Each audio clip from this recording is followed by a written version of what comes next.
Introduction.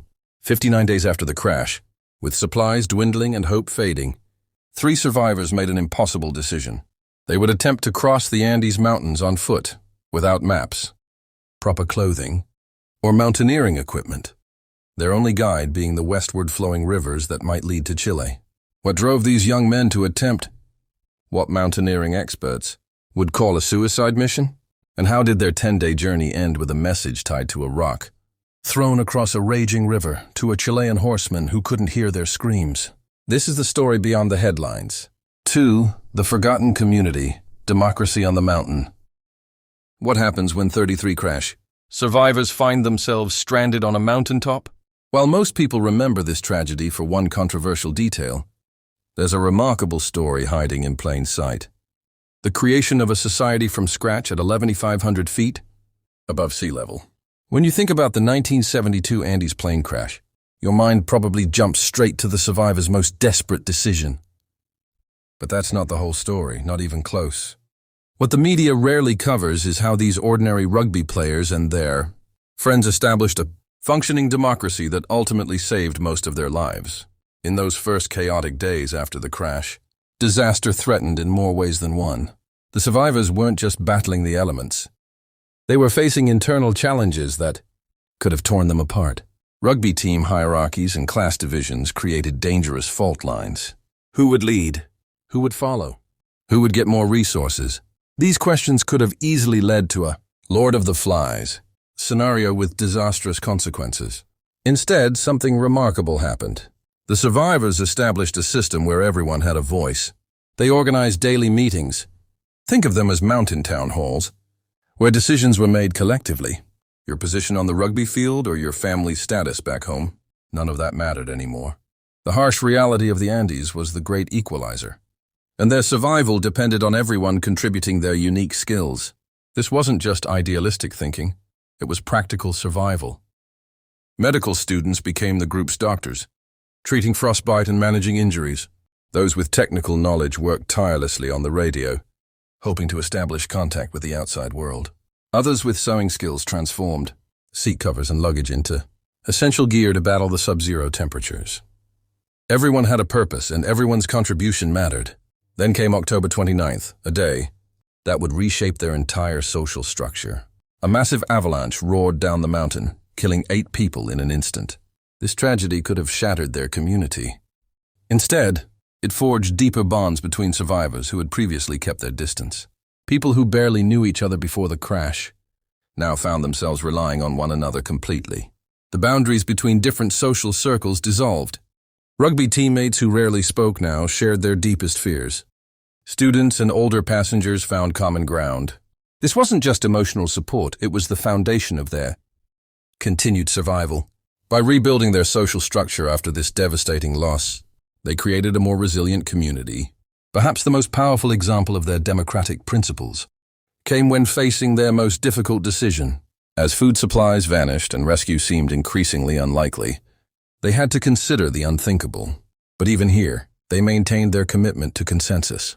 They held collective discussions about consuming the deceased, decision that would later define their story in the public eye. Some initially abstained, wrestling with their moral and religious beliefs. Others framed it as a necessary medical decision, but crucially, they approached this impossible choice as a community, not through coercion or force. This wasn't a breakdown of society. It was society functioning under the most extreme pressure imaginable. In this democratically organized community, leaders emerged naturally. Fernando Parrado, despite suffering the devastating loss of both his mother and sister in the crash, became respected not through intimidation but through his ability to build consensus and represent the group's collective will. His leadership style reflected their broader approach, decisions made through discussion and agreement, not demands. While survival stories often feature strong authoritarian figures who take control, think military hierarchies or captains giving orders, the Andes survivors proved something different. Throughout their 72-day ordeal, they maintained democratic principles that likely saved more lives than a dictatorial approach ever could. When experts later studied their survival, this aspect of their story stood out as both unusual and remarkably effective. 3. The Untold Psychological Journey, Minds on the Edge. While their democratic system saved their bodies, the real battlefield existed inside their minds. What happens to your psychology when you've watched friends die, faced starvation, and made choices that violate society's deepest taboos? The mental journey of these survivors has remained largely untold, hidden beneath sensational headlines about their most desperate decision. Behind the physical survival story lies a psychological odyssey that shaped every decision made on that mountain. The media's obsession with cannibalism created a distorted narrative that completely overlooked the complex emotional landscape these ordinary people navigated. Survivors battled not just hunger and cold, but profound guilt from outliving others, trauma from witnessing multiple deaths, and moral questions that would haunt them for decades. Think about those who remained at the crash site while the expeditionaries ventured out. These survivors carried a unique psychological burden, managing the delicate balance between hope and despair while maintaining morale for everyone. They weren't just waiting passively. They were actively fighting internal battles that required extraordinary mental strength. To survive this psychological war zone, these individuals developed remarkable coping mechanisms. They compartmentalized their trauma, created psychological safe spaces through storytelling, and found moments of laughter even in their darkest hours. This wasn't mere distraction.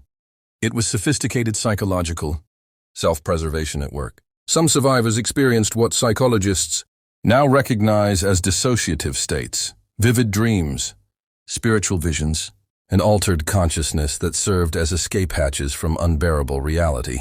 These weren't signs of madness, but evidence of the mind's remarkable ability to protect itself under extreme duress. The emotional complexity extended to their most difficult decision.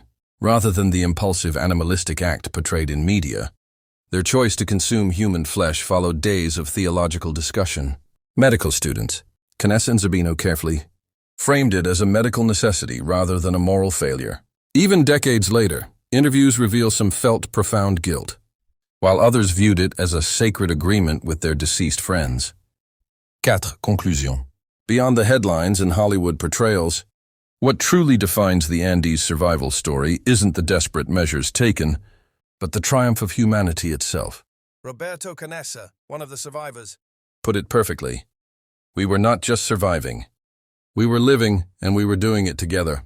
This insight reveals the story's deeper significance, a testament to what ordinary people can achieve when society's structures fall away. The true miracle wasn't simply that they survived, but how they survived, maintaining dignity and community when everything called for chaos. Nando Parado's reflection captures this essence. I want people to remember that we fought for our lives and that we did what we had to do to survive, but we also maintained our humanity. Their story forces us to consider uncomfortable questions about ourselves. If stripped of modern comforts and social conventions, what kind of society would we create? Would we uphold democratic values when faced with life or death decisions? The Andes survivors showed us that humanity's greatest strength isn't our technology or individual prowess, but our capacity to form communities that preserve our moral fabric, even in the darkest circumstances.